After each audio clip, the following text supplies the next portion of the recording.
Hey guys, இது ஒரு சின்ன டிப்ஸ் வீடியோ தான். என்ன அந்த டிப்ஸ் அப்படின்னு பார்த்தீங்கன்னா, இப்போ இந்த லேயரை நீங்கள் ஃபில் பண்ணணும்னா என்ன பண்ணுவீங்க? இந்த பக்கெட் டூலை கிளிக் பண்ணிவிட்டு ஜஸ்ட் இங்கே ஒரு கிளிக் பண்ணுவீங்க. ஃபோர்கிரவுண்ட் கலர் வந்து ஃபில் ஆகிடும். ஃபோர்கிரவுண்ட் கலர்ன்றது இந்த ஸ்வாட்சஸில் இருக்கிற இது வந்து ஃபோர்கிரவுண்ட், இது வந்து பேக்ரவுண்ட் இல்லையா? ஸோ நீங்கள் பக்கெட் டூலை கிளிக் பண்ணீங்க அப்படின்னா இந்த ஃபோர்கிரவுண்ட் கலர் இங்கே ஃபில் ஆகிடும். இது ஷார்ட்கட் இருந்தால் எப்படி இருக்கும்? Alt back space.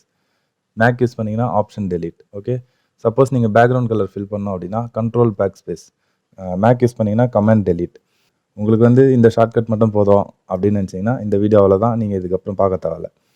ஒருவேளை இது எங்கெங்கெல்லாம் உங்களுக்கு யூஸ் ஆகும் அப்படின்னு தெரிஞ்சுக்கணும் அப்படின்னு நினச்சிங்கன்னா இந்த வீடியோ கடைசி வரைக்கும் பாருங்கள். இந்த ஆப்ஷன் டெலீட் அப்படின்ற ஷார்ட்கட்டை நம்ம எதுக்கெல்லாம் யூஸ் பண்ணலாம் அப்படின்றத இந்த வீடியோவில் பார்க்கலாம். Okay, by the way this is Munna from wedringclicks.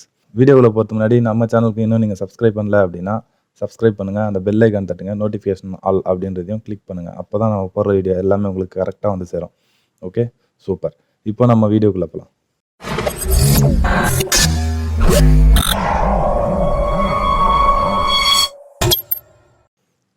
Okay, first ஆப்ஷனில் பார்த்த மாதிரி ஆல்ட் பேக் ஸ்பேஸ் கொடுத்தீங்க அப்படின்னா ஃபோர்கிரவுண்ட் கலர் செட் ஆகிடும் இல்லையா? ஓகே, இது எங்கெல்லாம் யூஸ் பண்ணலாம் அப்படின்னு பார்த்தீங்கன்னா, ஃபார் எக்ஸாம்பிள் இப்போ நான் இங்கே வந்து பார்த்தீங்கன்னா wedringclicks அப்படின்னு டைப் பண்ணி வச்சுருக்கேன். இப்போ நான் இந்த டெக்ஸ்ட்டோட கலர் வந்து மாற்றணும் அப்படின்னா டபுள் கிளிக் பண்ணிவிட்டு அதுக்கப்புறமா நான் இங்கே போய் கலர் பிக்கர் எடுத்து இப்படி மாற்றணும் அப்படின்னு அவசியம் இல்லை. ஜஸ்ட்டு நான் இங்கே வந்து ஃபோர்கிரவுண்ட் கலர் வந்து எனக்கு என்ன கலர் வேணுமோ அந்த கலர் நான் செலக்ட் பண்ணிவிட்டு ஓகே அப்படின்னு கொடுத்துட்டு ஆல்ட் பேக் ஸ்பேஸ் அப்படின்னு கொடுத்தேன் அப்படின்னா அது கலர் மாறிடும். இதை இன்னும் சிம்பிளாக பண்ண முடியாதா அப்படின்னு கேட்டிங்கன்னா பண்ணலாம். விண்டோஸ் போங்க, ஸ்வாட்சஸ் போங்க. இப்போ நீங்கள் இந்த ஸ்வாட்சஸில் எந்த கலர் வேணால் செலக்ட் பண்ணிக்கோங்க. நான் எல்லோ செலக்ட் பண்ணிக்கிறேன், ஆல்ட் பேக் ஸ்பேஸ் அப்படின்னு கொடுக்குறேன். இப்போது கலர் மாறிடுச்சு. இதை வேறு எங்கே யூஸ் பண்ணலாம் அப்படின்னு பார்த்தீங்கன்னா, இப்போது நான் இங்கே ஒரு ஷேப் டூல் க்ரியேட் பண்ணி வச்சுருக்கேன். இந்த ஷேப் டூலில் கலர் மாற்றணும் அப்படின்னா ஜஸ்ட்டு இப்போது இந்த ஷேப் டூலுக்கு வந்து நான் ரெட்டு கொடுக்குறேன். ரெட்டு கொடுத்துட்டு ஆல்ட் பேக் ஸ்பேஸ் அப்படின்னு கொடுத்தேன் அப்படின்னா அது மாறிடும். இப்போ சப்போஸ் நான் இந்த பேக்ரவுண்ட் கலரை மாற்றணும் அப்படின்னா டபுள் கிளிக் பண்ணிவிட்டு க்ரீன் செலக்ட் பண்ணிட்டு ஓகே அப்படின்னு கொடுத்துட்டு கண்ட்ரோல் பேக் ஸ்பேஸ் அப்படின்னு கொடுத்தேன் அப்படின்னா பேக்ரவுண்ட் கலர் அப்ளை ஆகும். இதை வந்து நீங்கள் டெக்ஸ்ட்லேயும் ஷேப்லேயும் மட்டும் தான் அப்ளை பண்ணணும்னு இல்லை. எக்ஸாம்பிளுக்கு இப்போ பார்த்தீங்கன்னா இப்போ ஒரு சாலிட் கலர் அட்ஜஸ்ட்மெண்ட் லேயர் ஒன்று க்ரியேட் பண்ணுறேன். சாலிட் கலர் அட்ஜஸ்ட்மெண்ட் லேயர் ஒன்று க்ரியேட் பண்ணிவிட்டு ஓகே அப்படின்னு கொடுத்துட்றேன். இப்போ இந்த சாலிட் கலர் அட்ஜஸ்ட்மெண்ட் லேயரையும் வந்து பார்த்தீங்கன்னா ஃபோர்கிரவுண்ட் கலர் நீங்கள் என்ன வேணால் வச்சுக்கலாம்.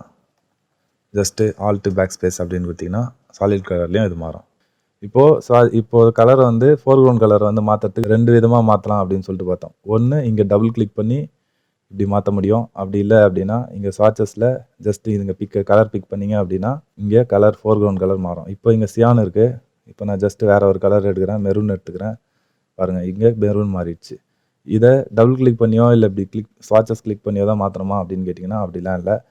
உங்கள் கீபோர்டில் ஒரே ஒரு ஷார்ட்கட் யூஸ் பண்ணிங்க அப்படின்னா உங்களுக்கு இங்கே டபுள் கிளிக் பண்ணும்போது வருது இல்லையா அந்த கலர் பிக்கர், அது வரும். அது எப்படின்னு பார்த்தீங்கன்னா ஃபஸ்ட்டு நீங்கள் அந்த ஷார்ட்கட்டை அசைன் பண்ணணும். அசைன் பண்ணுறதுக்கு எடிட்டில் போங்க, கீபோர்ட் ஷார்ட்கட்ஸ் போங்க. இங்கே ஷார்ட்கட் ஃபார் டூல்ஸ் அப்படின்றதுக்கு செலக்ட் பண்ணிக்கோங்க. ஃபுல்லாக கீழே எடுத்துகிட்டு வாங்க. கீழே வந்தீங்க அப்படின்னா foreground colour bigger, background colour bigger இருக்குது. ஃபோர்கிரவுண்ட் கலர் பிக்கரில் எந்த ஷார்ட்கட் உங்களுக்கு வேணுமோ அந்த ஷார்ட்கட் அசைன் பண்ணிக்கோங்க. அதை நீங்கள் வந்து ரிப்பீட்டடாக யூஸ் பண்ணுற மாதிரி இருக்கக்கூடாது. ஃபார் எக்ஸாம்பிள் வி வந்து மூவ் டூலுக்கு, எம் வந்து மார்க்கி டூலுக்கு, அந்த மாதிரி ஒரு இதுக்கும் ஒரு ஷார்ட்கட் இருக்குது. இதில் என் வந்து பார்த்திங்கன்னா எதுக்குமே அசைன் ஆகிருக்காது. ஸோ நான் இங்கே வந்து என் யூஸ் பண்ணிக்கிறேன்.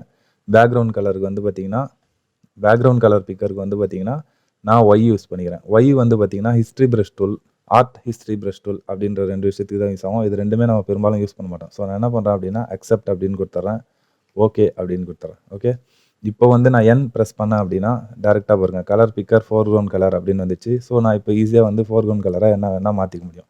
மாற்றிட்டு ஓகேன்னு கொடுத்துட்டு ஆல்ட் பேக் ஸ்பேஸ் அப்படின்னு கொடுத்தோன்னா அது மாறிடும். இப்போது பேக்ரவுண்ட் கலர் மாற்றணும் அப்படின்னா ஜஸ்ட்டு ஒய் கொடுத்தேன் அப்படின்னா கலர் பிக்கர் பேக்ரவுண்ட் கலர் அப்படின்னு வந்துடும். ஓகே, ஸோ இப்போ நான் இங்கே வந்து பார்த்திங்கன்னா எந்த கலர் வேணால் செலக்ட் பண்ணி ஓகே அப்படின்னு கொடுத்துட்டு கண்ட்ரோல் பேக் ஸ்பேஸ் அப்படின்னு கொடுத்தோன்னா மாறிடும். ஓகே, எதுக்கு நம்ம இதை யூஸ் பண்ணோம், எதுக்கு இந்த alt back space control back space அப்படின்றத யூஸ் பண்ணோம் அப்படின்னு பார்த்தீங்கன்னா ரொம்ப சிம்பிள் தான். இப்போ ரெண்டு கலரில் எது நீங்கள் சூஸ் பண்ணுறது அப்படின்றது உங்களுக்கு ஒரு கன்ஃபியூஷன் இருந்தது அப்படின்னா ஜஸ்ட்டு நீங்கள் வந்து ஃபோர்கிரவுண்ட் கலரும் பேக்ரவுண்ட் கலரும் செட் பண்ணிட்டு alt back space control back space அப்படின்னு கொடுத்து நீங்கள் டிசைட் பண்ண முடியும். ஓகே, எது உங்களுக்கு பெஸ்ட்டாக சூட் ஆகுதோ. ஓகேங்களா, இந்த வீடியோ உங்களுக்கு யூஸ்ஃபுல்லாக இருந்திருக்கும்னு நினைக்கிறேன். இந்த வீடியோ உங்களுக்கு பிடிச்சிருந்ததுன்னா ஒரு லைக் பண்ணுங்கள், பிடிக்கலன்னா கமெண்ட்ஸில் சொல்லுங்கள். வேறு ஏதாவது டாபிக் எடுக்கணும் அப்படின்னாலும் கமெண்ட்ஸில் சொல்லுங்கள். ஃபோட்டோஷாப் கற்றுக்கணும்னு நினைக்கிறேன் உங்கள் ஃப்ரெண்ட்ஸ் கூட ஷேர் பண்ணுங்கள். சப்ஸ்கிரைப் பண்ணுங்கள், பெல் ஐக்கான் தட்டுங்க, நோட்டிஃபிகேஷன் ஆல் அப்படின்றதையும் கொடுங்க. உங்களை நான் அடுத்த வீடியோவில் மீட் பண்ணுறேன். அது வரைக்கும் பாய்.